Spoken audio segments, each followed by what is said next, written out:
હવે બધાને લાગતું હશે આ શેની તૈયારી થતી હશે, તો તમને જણાવી દઉં કે આજે 26/1/2026ની આ તૈયારી ચાલુ છે. આ અમે ગિફ્ટ આપવાની છે, 18થી 19 ગિફ્ટ લાવ્યા છે, જે અમારા પોતાના ખર્ચે વિદ્યાર્થીઓને આપવાના છે. બધી બાબતોમાં ખાસ તો કલા ઉત્સવ, કલા મહાકુંભ ને બધી પ્રવૃત્તિમાં છેલ્લા 2-3 વર્ષથી સરસ રિઝલ્ટ આવે છે. જિલ્લામાં બધામાં પહેલો જ નંબર આવે છે. ગઈ સાલ બી ઢોલકમાં નંબર આવ્યો હતો, ચિત્ર સ્પર્ધામાં આવ્યો હતો અને ઝોનમાં બી ગયા હતા ગયા વર્ષે. પણ એ ઝોનમાં કેવું 9 જિલ્લા હોય છે, 9 જિલ્લામાં આપણો બીજો નંબર આવ્યો હતો. પહેલા નંબરમાં થોડુંક રહી જવાય છે આપણાથી.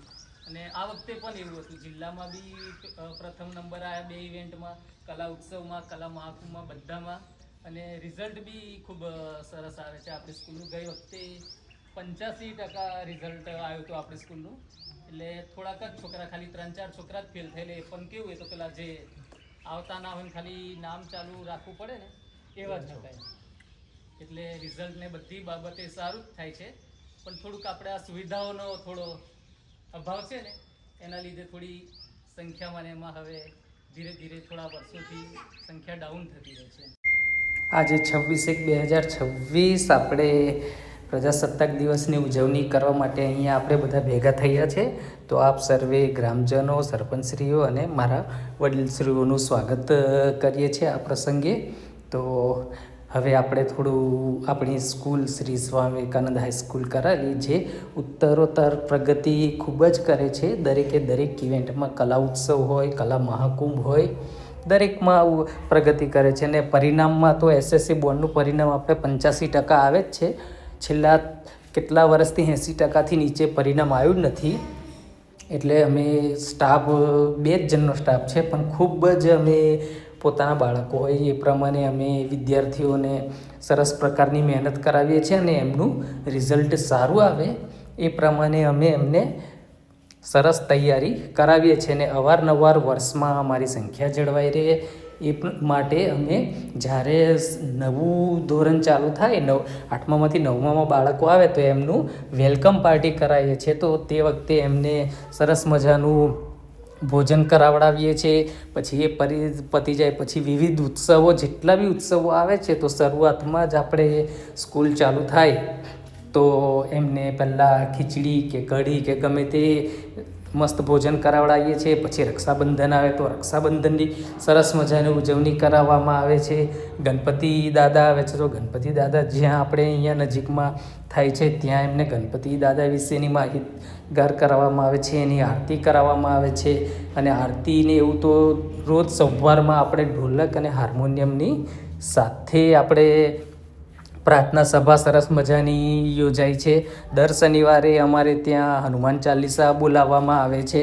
અને દરેકે દરેક વિદ્યાર્થી ખૂબ સરસ મન લગાવીને હનુમાન ચાલીસાનું ગાન કરે છે. એ પ્રમાણે આધ્યાત્મિક રીતે પણ ખૂબ સરસ આપણી સ્કૂલમાં ચાલે છે. તો આપ એ જ પ્રમાણે અમે બધી જ વિવિધ પ્રવૃત્તિઓમાં હંમેશા નંબર લાવતા જ રહીએ છીએ અને આગળ પણ લાવીશું જ. હવે અમે ખેલ મહાકુંભમાં થોડું અમારે જરૂર છે નંબર માટે. છોકરાઓમાં, આપણા અહીંના વિદ્યાર્થીઓમાં એવી શક્તિ પડેલી જ છે કે કૂદમાં, લાંબી કૂદમાં કે ઊંચી કૂદ હોય કે પછી ગોળા ફેંક, બરછી ફેંકમાં પણ નંબર લાવી શકે એવા જ છે વિદ્યાર્થીઓ. પણ આપણે થોડું મેદાનની થોડી ખામી રહી જાય છે. મેદાન તો બહુ મોટું છે, આપણે 1 એકર જેવી જગ્યા છે મેદાનની. પણ શું છે, આ સામે નદી કિનારો આવી ગયો છે, જેના કારણે ચોમાસામાં ધોવાણ ખૂબ થઈ જાય છે. તો બધું પાણી સામેથી પંચાયત બાજુથી આવે છે, તો એ બધું પાણી આપણા મેદાનમાંથી જાય છે. તો બધું ઘાસ ને બધું જે ઉગેલું હોય છે તે જમીનનું ધોવાણ થતું રહે છે. અને આપણા બિલ્ડિંગના ધાબા પરથી બી જે પાણી આવે છે ને તે બધું ધોવાઈને એ બાજુ જાય છે. એટલે ખાડા બહુ પડી ગયા છે. એટલે વિદ્યાર્થીઓને પ્રેક્ટિસ કરવાની જગ્યા નથી મળતી. સમય તો અમે એમને ખૂબ આપીએ છીએ પ્રેક્ટિસ માટે, રમતગમત માટે. તો એના માટે આપણે થોડું એમને મેદાનની પણ સુવિધા કરી આપીએ તો સારું. એટલે કે એવું કંઈ ખાસ બહુ કરવાની જરૂર નથી. સામે નદી છે તો નદીમાંથી કે આ બાજુ બીજા કોતરમાંથી ટ્રેક્ટરો, થોડા 20-25 જેવા ટ્રેક્ટરોની જરૂર છે. તો મોરન કે પછી પથ્થરને પછી ઉપર રેતીનું આવરણ આપણે પાથરી દઈએ 15-20 ટ્રેક્ટરો, તો સરસ મજાનું મેદાન પણ આપણે ત્યાં બની જાય એવું છે. તો આટલી સુવિધા થોડી આપણે કરી આપતા હોય તો સારું રહે. તો સરસ મજાનું મેદાન પણ થઈ જાય. અને અમારી ખૂબ જ એવી ઈચ્છા છે કે જો કલા મહાકુંભમાં અને કલા ઉત્સવમાં બી જો આપણે ઝોન કક્ષાએ જઈ શકતા હોય. જિલ્લામાં છેલ્લા 2-3 વર્ષથી આપણે પ્રથમ નંબર આવે છે. ઢોલક હોય, હાર્મોનિયમ હોય, ચિત્ર સ્પર્ધા હોય, ડાન્સ હોય કે ગીત સ્પર્ધા, દરેક સ્પર્ધામાં આપણી સ્કૂલ શ્રી સ્વામી વિવેકાનંદ હાઈસ્કૂલના બાળકો નંબર પહેલો જ લાવે છે. અને આગળ પણ આ રીતે લાવતા રહેશું. અને અમારું મનમાં બહુ જ એવી ઈચ્છા છે કે આપણે ઠેઠ રાજ્ય કક્ષા સુધી પહોંચીએ અને આપણા ગામનું અને આપણી શાળાનું નામ રોશન કરીએ. એવી અમારી ખૂબ જ ઈચ્છા છે. જ્યાં સુધી અમે આ શાળામાં છે તો એકવાર તો આપણે રાજ્ય કક્ષા સુધી પહોંચશું એવી અમારી દિલથી ઈચ્છા છે. તો આપ સર્વે ગ્રામજનોને પણ અમારે એ બાબતે થોડુંક પ્રકાશ પાડવું કે તમે અમારા મેદાનનું થોડું સરસ લેવલિંગ કરી આપો. અને અમારી બિલ્ડિંગ થોડી એ છે તો એને થોડુંક રિપેરિંગનું સેટ કરી આપો. અને કમ્પાઉન્ડ વોલ થઈ જતો હોય તો કમ્પાઉન્ડ વોલની પણ અમને થોડી સુવિધા કરી આપતા હોય તો અમારે સરસ મજાનું મેદાન બની જાય એવું છે. અને બીજી પ્રવૃત્તિઓ પણ કરી શકીએ છીએ. જો કમ્પાઉન્ડ વોલ આવી જાય તો આજુબાજુમાંથી જે ઝેરી જનાવરને એવું આવતું હોય તે પણ અમારે બંધ થઈ જાય. અમે દર વર્ષે વૃક્ષારોપણની પ્રવૃત્તિ ખૂબ જ સરસ કરાવીએ છીએ. 300થી 400 જેવા વૃક્ષ લાવીએ છીએ ટ્રેક્ટર ભરીને. એ અમે અમારા ખર્ચે જ નર્સરીમાંથી છોડ લાવીએ છીએ. અને એમાં ફળાવ છોડ પણ હોય છે. તો એ બધા છોડ અમે દરેક વિદ્યાર્થીઓને 2-2, 3-3 ઘરે લઈ જવા માટે પણ આપીએ છીએ. અને આપણા શાળાના કમ્પાઉન્ડમાં પણ બધા છોડને આપણે રોપીએ છીએ. પણ થાય છે એવું કે થોડું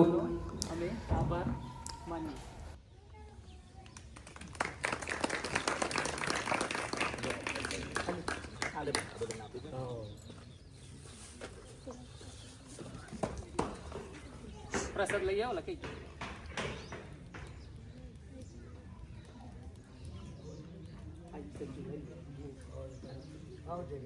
ઉપરથી માલ ભરી દઈશું તો ચાલે.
દરેક મિત્રોને, દરેક વાલીઓને ખાસ જણાવવાનું કે આપણા ગામમાં વિદ્યાર્થીઓને ભણવા મૂકે અને આપણા ગામની અંદર વિદ્યાર્થીઓની સંખ્યા વધે એટલા માટે આપણી સ્કૂલ બી ચાલુ રહે. સાહેબને એવું લાગે કે નહીં આપણા ગામની અંદર આટલા વિદ્યાર્થીઓ છે એમને પોતાને બી ઉમંગ આવે કે ખરેખર ઉત્સાહ આવે કે સંખ્યા વધી રહી છે અને એમને પણ મોજ આવે. બીજા નંબરની અંદર કે ખરેખર સાહેબ આટલે ગુજરાતી શાળાની અંદર બી દેખો અને આપણે હાઈસ્કૂલમાં બી દેખો કે રિઝલ્ટ એટલું બધું સ્ટાન્ડર્ડ આવે છે કે રિઝલ્ટમાં કોઈ એમ નથી કે ચાલો કે નોર્મલ રિઝલ્ટ આવે છે, બરાબર. અને દરેક પ્રવૃત્તિઓની અંદર પણ અત્યારે આપણે દેખવું છે કે રિઝલ્ટ જોરદાર આવે છે.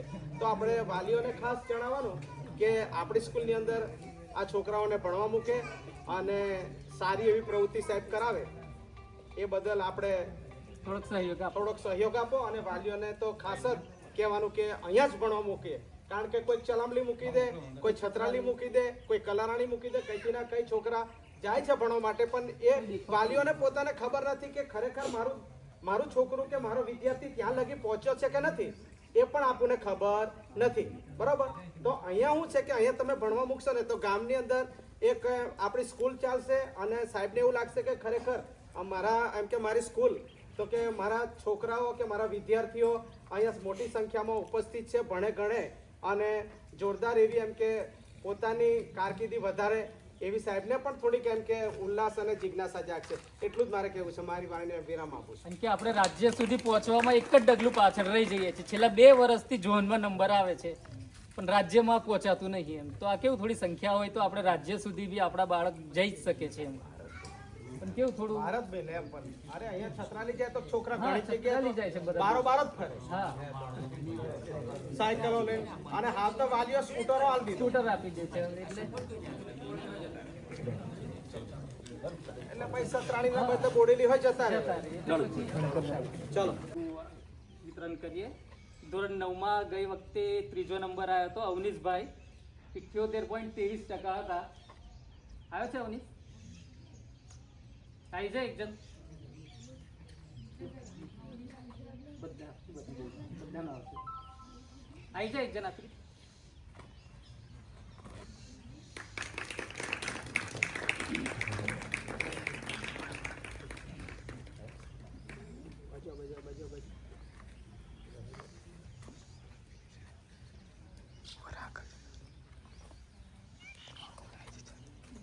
પછી બીજો નંબર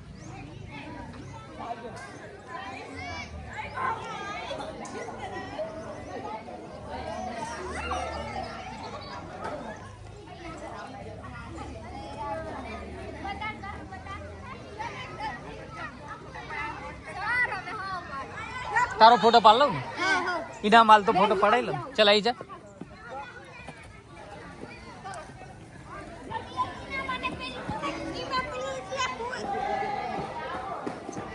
મારે બી એક ફોટો પાડવું પડશે.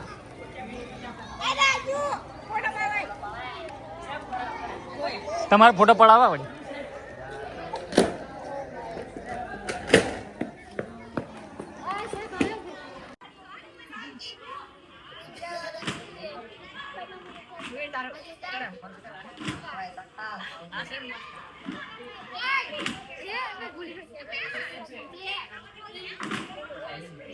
કોચિંગ કરે છે, સાચું કરે છે.